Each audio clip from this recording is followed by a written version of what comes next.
So I do have a lot of people ask me about like low carb diets, and I actually interestingly had an athlete last week ask me about, cutting out carbs when she runs marathons, and the studies that I looked that she was like referencing, which no fault of her, but I looked them up and they were mainly for like sedentary women, and so yeah, so it's like I feel like there's a big demonization of carbs, like carnivore diet, ketones, all that jazz. Yes.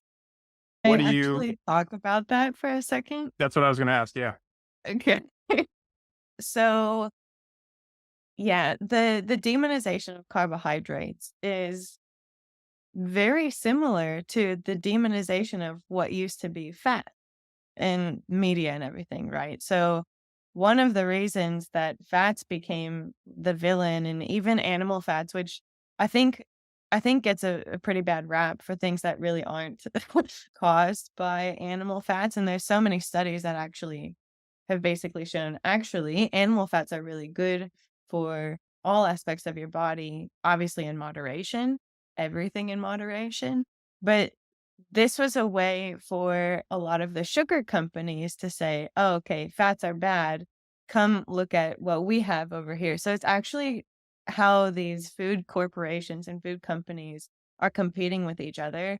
Basically, what wins at the end of the day is messaging and marketing. So I think carbohydrates, fats, proteins probably won't ever really get. I mean, I guess if you look at the agricultural sector, people are trying to demonize certain proteins as well, but it's usually because there's another company behind that that just wants a bigger audience because that's their paycheck, right? So I typically just kind of ignore some of those things. Now, there are certain carbohydrates and certain fats that aren't good.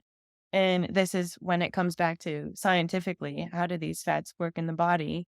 Some of them do cause a lot of problems depending on what types of fats. And yeah, going back to that simple sugar, even even like breakfast cereals, right? They're super high in sugar, muffins, pastries, things like that.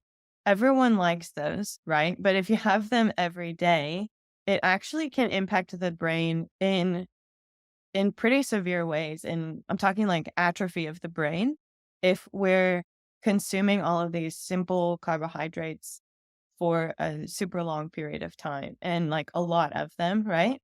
But it also like simple carbohydrates, as I mentioned, cause the blood sugar to spike, cause insulin to spike. And then when that happens, because there are simple carbohydrates involved, it still has that effect of serotonin. It's just like a blast of serotonin to the brain. And it kind of creates that, oh, don't worry, everything will be fine kind of feeling because serotonin is a calming effect. It helps regulate the mood. But if it's basically blasted into the brain, it wears off. That's when we have the sugar spikes. And then we become a little bit irritable when that crashes, moody, things like that, and then we just go, "Oh, well, the chocolate bar made me feel better last time. I'll have another." But when that happens, like, when we have those simple carbohydrates and we go through those blood sugar waves, it also impacts our ability to focus. So, we aren't going to be able to reach those deadlines when kids come home from school and we give them, like, a sugary snack, cookies, and, like, a soda or something like that. While they're going to have a bit of an energy spike, they also won't be able to focus on their homework, things like that. And this is because of how those simple carbohydrates from essentially processed foods, like, again, going back to like baked goods or chocolates and things like that, how that influences the brain. But if you have complex carbohydrates, it still releases that serotonin for the brain, but it's just over a more gradual period. So you don't have the spikes in blood sugar, and it's basically going to set you up so that you can still do the work and focus and essentially have the energy for the rest of the day instead of crashing 30 minutes later. It's so funny you mentioned breakfast cereals. My wife's mom used to homemake everything, and they never had very sugary cereals. And she's a first grade teacher now. And we got some Apple Jacks because she never had Apple Jacks. And I was like, "Oh, you got to try these. They're so good."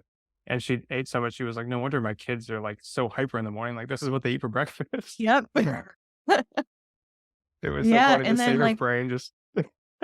Yeah, but they have that sugar high essentially, and then towards lunchtime, they'll probably crash in their lunch boxes or from the school. They might have, cookies or whatever, which again is fine if, it's not a constant flow of that sort of thing. But it's it's also like, especially for kids, right? If you're giving them, not necessarily you, but if people are giving them, really sugary foods just to get them through whatever activity or school, things like that, and then say, okay, sit down and do all this homework, you're kind of setting them up to fail in that regards. But, you know, that's that's a big focus, I think, for parents is how this works with kids, and then they kind of forget, "Oh, this also relates to me." Like, I can't do these things either. I still have to fuel my body correctly and essentially set it up for success. Like, it's whether it's for children or adults, I think it's the same nutritional roadmap, essentially, if that makes sense. Yeah, totally. So when I work with somebody for nutrition, since I'm mainly working with athletes, I mainly focus on macronutrients and don't even say anything about calories. And I Yeah, tend to give them like a protein goal and then range for typically ranges, because everybody's different. And then yeah. we kind of narrow it in as we work together. That's what I normally do for people. That's not the only way. There's plenty of other ways. I'm curious how you work with people. Like, what's your approach? Yeah, so I think it comes back to figuring out what's happening now and like what's the habit that has kind of been formed. If it is like, something low carb, high protein, high fat, things like that, the question you then have to ask is, okay, why? And then it's also really important for me to kind of understand that person's personality because depending on their personality, can also dictate what diet might be better. And sometimes it is like an experimental approach, like, let's try this and see how we feel. But like if you have someone that has a high protein diet and low carbohydrate, that's fine if it's like if you have problems with low serotonin, which again comes back to that moodiness. But then if you have someone who's kind of an impulsive eater, and really struggles with some of that, that's a different area of the brain that needs to actually kind of be looked at. So, depending on the personality and the habits of individuals could actually determine the different types of diets that might work best. So, someone that has like a lot of sugar in their diet might actually be influenced in a worse way than mainly because of like the impulsiveness of their behavior or whatever. Because then it's like, oh, there's sugar. I'm just going to keep eating it. But it kind of goes back to first, how they look at food, what's the habit, what's the behavior, and then what's the end goal? And then we kind of can piece together what's firing in the brain, what needs a little bit more attention, because at the end of the day, I think anything we eat, it is going to impact the brain.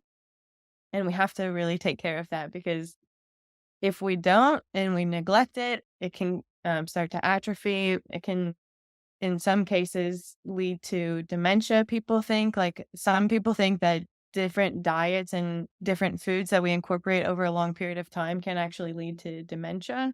But yeah, it's more of figuring out the individual person, what they're struggling with, and yeah, trying to figure out, okay, based on your brain behavior, is a low fat diet, a low protein, not low protein, low fat, low carb diet going to work better for you? And it's usually comes back to their habits that they've already formed.